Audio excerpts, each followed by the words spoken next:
What if the number that determines the interest rate on every loan, the approval of every apartment application, and in some cases the outcome of a job interview, was never designed with the borrower's interests in mind? The credit score is presented as a financial health metric, a number that reflects responsible behavior and rewards good decisions. That framing is accurate in one direction only. A high credit score benefits the person who has it. But the system that generates that score, tracks it, and sells access to it, was built entirely to serve lenders, not borrowers. Understanding the difference between what a credit score is marketed as and what it actually is changes how to use it. And using it correctly is the difference between a financial tool that costs thousands of dollars every year and one that saves them. A credit score in the United States is a 3-digit number between 300 and 850 generated by algorithms developed by the Fair Isaac Corporation, known as FICO, and by VantageScore, a model created jointly by the 3 major credit bureaus, Equifax, Experian, and TransUnion. The score is calculated from data in a credit report and is sold to lenders as a risk assessment tool. The score does not measure wealth. It does not measure income. It does not measure financial stability or net worth. It measures one thing: the statistical likelihood that a borrower will repay a debt based on past borrowing behavior. A person with a $5 million net worth who never uses credit can have a lower score than a person with $500 in savings who carries 3 credit cards. The score reflects credit history, not financial health. 5 factors determine a FICO credit score. Each carries a specific weight. Payment history is the largest component at 35% of the total score. Every on-time payment builds it. Every late payment damages it. A single payment 30 days late can drop a score by 50 to 100 points, depending on the starting score and credit history length. The higher the starting score, the more damage a single late payment causes, because the algorithm treats a late payment from someone with a strong history as a more statistically significant event. Credit utilization is the second largest component at 30%. This is the ratio of current credit card balances to total available credit limits. A person with a $10,000 total credit limit carrying $3,000 in balances has a 30% utilization rate. The standard guidance recommends staying below 30%. The actual data from high scorers shows that people with scores above 800 average a utilization rate below 10%. Utilization is calculated both across all accounts combined and on each individual card. A single maxed-out card damages the score even if overall utilization is low. Length of credit history accounts for 15% of the score. This component rewards time. The longer the average age of open accounts, the better. Closing old accounts, even ones that are paid off and unused, shortens the average account age and can lower the score. Opening multiple new accounts simultaneously also lowers the average age. The length component is the only one that cannot be accelerated. It requires time by definition. Credit mix accounts for 10% of the score. Lenders prefer to see both revolving credit, credit cards and lines of credit, and installment credit, mortgages, car loans, student loans, in a credit history. A diverse mix signals experience managing different types of debt obligations. New credit inquiries account for the remaining 10%. Each hard inquiry, triggered when a lender pulls a credit report in response to an application, temporarily lowers the score by a few points.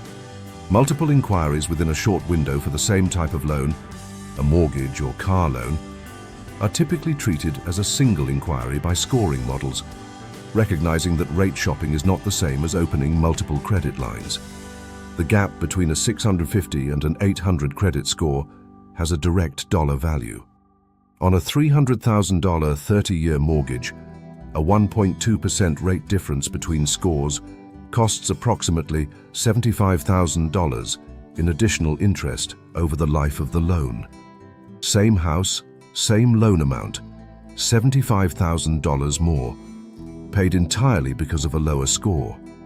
On a $35,000 car loan over 60 months, a 5% rate difference between a 650 and 750 score costs approximately $4,700 more for the exact same vehicle.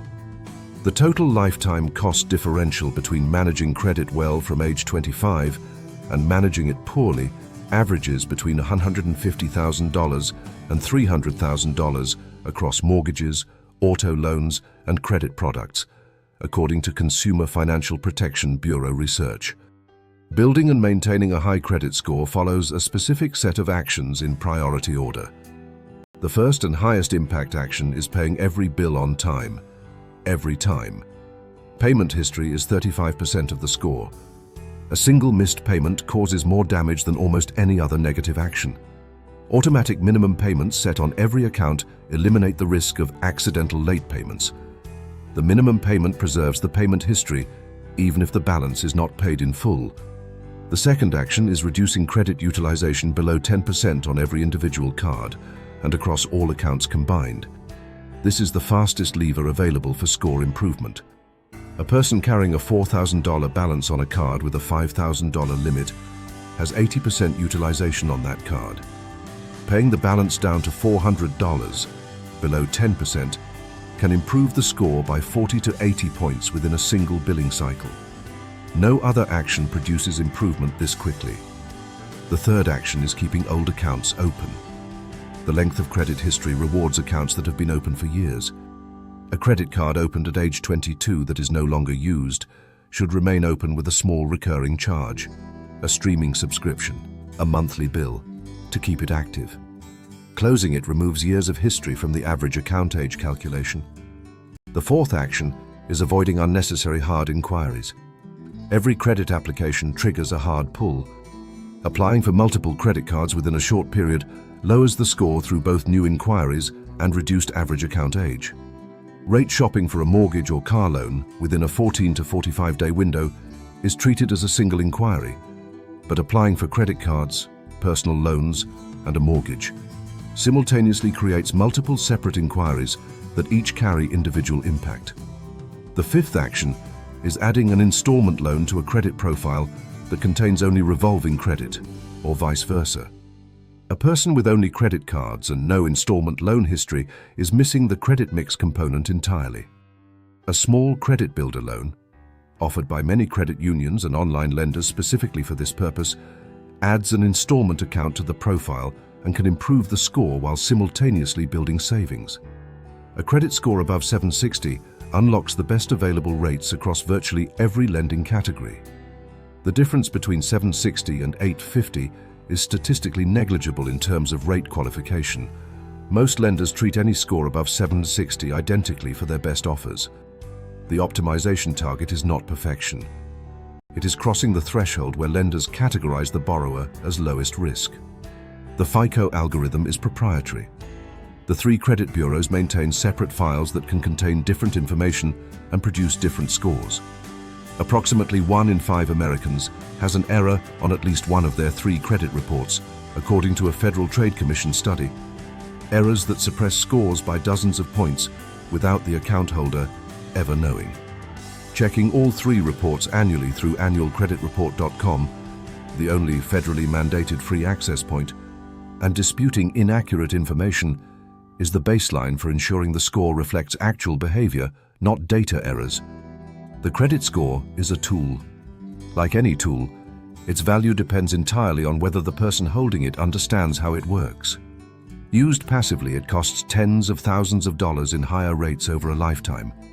Used actively, monitored, maintained, and optimized, it becomes the mechanism through which the best borrowing rates are accessed, the most favorable terms are secured, and the cost of every major financial transaction is minimized.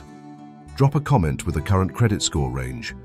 The next video covers the fastest documented methods for moving from each score tier to the next, with specific timelines for how long each improvement realistically takes.